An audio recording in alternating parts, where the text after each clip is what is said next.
vou chamar a melhor professora que eu podia chamar, não só para vocês, para todos nós hoje.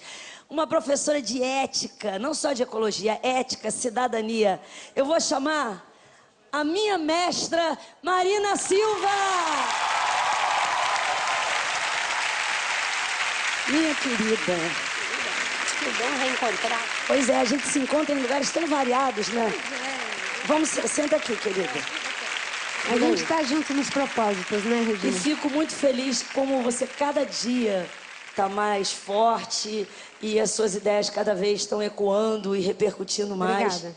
E que no começo era uma coisa que parecia bem uma sementinha, né? Você Isso. queria fazer um trocadilho, que hoje em dia está praticamente uma samaúma. Uma samaúma. Você lembra do pé de quê? Samaúma. Eu lembro. Eu fiquei muito feliz uma vez que você disse para mim, no meio de uma conferência, você parou e me viu e falou assim, eu queria dizer uma coisa, quando você fez aquela série Amazônia, nossa, você parecia muito a minha avó. Vale, Jennifer. A senhora espera um pouquinho aí, dona Marlene, porque eu tô vendo qual é a chave. Não sou eu que guardo ela, não. O clube tá falando todo aqui. Então vá se desatrapalhando que eu tô perdendo a paciência. Genival tem o quê? Com índia fugida, minha gente? Que isso? O homem passou a semana inteira dentro de casa, na barra da minha saia, e eu não fiz parto nenhum esses dias. Como é que eu ia me arrumar confusão? Agora foi eu botar o pé fora de casa pra me arrumar uma presepada dessa? Mas foi a mulher que acusou ele. Falou que viu. E que mulher é essa? Cadê essa lesada? Tá lá na cozinha de Dona Jovina. Bora aí, Vitorino, que eu ainda quero ver a cara dessa excomungada. Muito forte, Regina. A minha avó era uma parteira tradicional, Regina. Entendia tudo de parto. Ela, inclusive, fez o meu parto. Andava horas a pé no seringal até chegar numa casa de um seringueiro para fazer o parto das mulheres quando elas entravam em trabalho de parto. E você pegou direitinho a história das rezas, das comadres e toda aquela força que as parteiras tradicionais têm nos seringais da Amazônia, em várias regiões do interior do Brasil. Tem uma fala sua que eu gosto muito. Você disse que você só descobriu o preconceito quando você veio para a cidade grande. Cada seringueiro mora muito isolado, a pelo menos 1 hora, 2, 3 horas da casa do outro, espalhados pela floresta. Como a nossa família era isolada, e a minha mãe era apaixonada pelo meu pai, que era negro, e ela amava negro, minha mãe era branca, e minha mãe, eu sou de uma família de matriarcas. Matriarcas pelo lado do meu pai e matriarca pelo lado da minha mãe. O matriarcado nas duas pontas. Então, mulher podia tudo. E negro era a coisa mais bonita do mundo, que era a minha mãe fazia apologia do negro. Então, eu não conhecia... Só quando você foi para a cidade que você descobriu que ser mulher não era tão fácil. Que as pessoas diziam, a mulher não pode isso, mulher não pode aquilo, e né? Que ser negro não era tão fácil. Que ser negro, ter cabelo pichain, como eu tinha, era feio. Então, isso foi uma descoberta que eu fiz depois. Mas quando eu estava no seringal, isso era algo que não passava pela minha cabeça, né? Nós somos 8 irmãos vivos, 7 mulheres e 1 homem. E as mulheres da minha família são todas muito fortes, muito poderosas. Tem uma coisa que você diz que você sofreu outro tipo de preconceito. Você sofreu preconceito religioso por ser evangélica, você disse. Eu ouvi uma vez uma pessoa falando assim, poxa, mas ela é...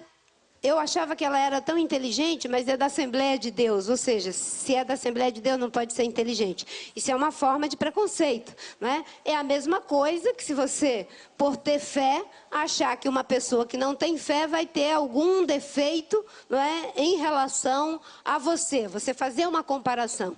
Nada mais destoante daquilo que são os princípios da fé cristã, pelo menos do que eu conheço do cristianismo e do que fez Jesus Cristo. Foi de não ter preconceito com ninguém. Não é? Ele olhou para Maria Madalena, ele olhou para a mulher samaritana, ele conviveu com cobradores de impostos, com prostitutas, com todo mundo, sem nenhum tipo de preconceito, porque ele achava que a diferença quem fazia era a presença dele no coração das pessoas, e não aquilo que ele pré-estabelecesse para qualquer pessoa.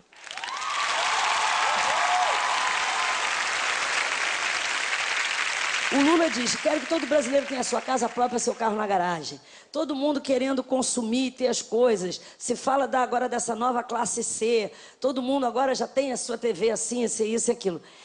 Como é que a gente vai combinar essa necessidade e esse direito. Tanta gente que estava ali na linha da miséria, que não podia ter nada, que agora quer ter o seu carro. Como é que a gente vai combinar isso com desenvolvimento, com sustentabilidade? Eu tenho um amigo, o Eduardo Janetti, ele diz o seguinte, que a gente busca os bens necessários e os bens posicionais. Os bens necessários são aqueles, a vestimenta, o alimento, a moradia, todo mundo precisa disso. Os bens posicionais são aqueles que nos dão destaque. Né? Eu acho que esse colar dos índios chavantes lá do Mato Grosso é um bem posicional, ele me dá um destaque, um diferencial, correto? Então isso é um bem posicional na minha concepção estética de valor cultural. Mas muita gente acha que um bem posicional é ter o carro do ano, é fazer a reforma da casa todo ano, é consumir o máximo as coisas das marcas mais caras e assim por diante. Isso é um bem posicional. A gente tem que transformar determinados ganhos, como, por exemplo, um transporte público de qualidade, em bem posicional. Eu me sinto uma pessoa destacada porque eu pego o transporte público para ir para o trabalho e, com isso, eu não estou afogando o trânsito de São Paulo, do Rio de Janeiro, de Belo Horizonte. Eu sou uma pessoa que me sinto igualmente olhada, vista, respeitada, admirada, porque eu exijo do prefeito, do governo, que faça as ciclovias, em vez de ir de carro, eu posso ir de ciclovia. Ou outras formas que, se eu moro perto do meu trabalho e é possível ir numa caminhada, eu vou numa caminhada. É uma outra perspectiva do mundo. O mundo que a gente está vivendo em crise, em que os recursos naturais estão diminuindo cada vez mais, vai exigir um grande esforço dos governos e dos políticos, dos empresários e da sociedade de um modo geral. Então, cada um fazendo a sua parte, com certeza o ambiente vai ganhar por inteiro.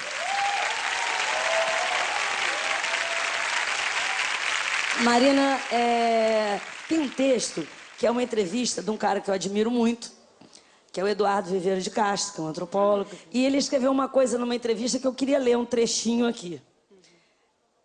O Brasil tem a oportunidade única de ser um dos poucos lugares da Terra onde um novo modelo de sociedade e de civilização poderia se construir.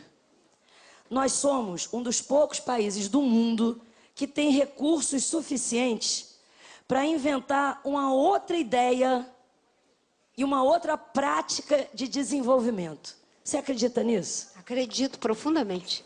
O sinal foi dado, o Brasil está mudando e o Brasil é o país que reúne as melhores condições para fazer essa transformação. Agora é preciso um sério investimento em educação. Educação de qualidade, que faça com que os alunos possam, criar em si mesmo o desejo de aprender e nos professores a alegria e o prazer de ensinar, porque quando o desejo de aprender e prazer de ensinar se juntam, é uma força avassaladora. Uma delícia. Eu me considero um milagre de Deus e da educação. Eu fui alfabetizada aos 16 anos, depois fiz supletivo de primeiro grau, supletivo de segundo grau, sou formada em História pela Universidade Federal do Acre e, graças a Deus, tenho 2 especializações, uma em psicopedagogia e outra em teoria psicanalítica pela UNB. Dá para cada um desses novos eleitores e desses antigos eleitores, dá para esse pessoal voltar a gostar de política, voltar a gostar de políticos e acreditar e se sentir representado e acreditar no Congresso Nacional? Acho que antes de gostar do Congresso e da pessoa dos políticos, é bom que as pessoas aprendam a gostar de política. Ter um olhar crítico para as coisas, de compromisso com a transformação que você quer ver acontecer no seu país. Quando você assume essa responsabilidade, você começa a transformar a política. E ter o cuidado de não generalizar. Porque quando você faz generalização, você faz o jogo dos maus políticos. Quando você diz, todo político é igual, todo político rouba. Se você fosse político, você roubaria? Se a resposta é não, eu não roubaria, então comece a acreditar que também existem pessoas que, como políticos, são pessoas sérias. E como você só pode mudar de canal a cada 4 anos, então faça a mudança com muito cuidado, porque o voto não é da Dilma, não é meu, não é do Serra, não é de ninguém. O voto é do cidadão. E quando o cidadão assume o voto como responsabilidade dele, ele já está começando a mudar a política, inclusive a política dele próprio. A gente sabe que a Marina parece um milagre, mas que o milagre deu muito trabalho, o milagre custou muito esforço, mas ela não é um mito, mas ela é uma grande inspiração para que todos nós queiramos crescer e modificar coisas que parecem impossíveis. Muitas palmas para ela, para agradecer a presença dela. Obrigada, Regina. Foi uma aula maravilhosa.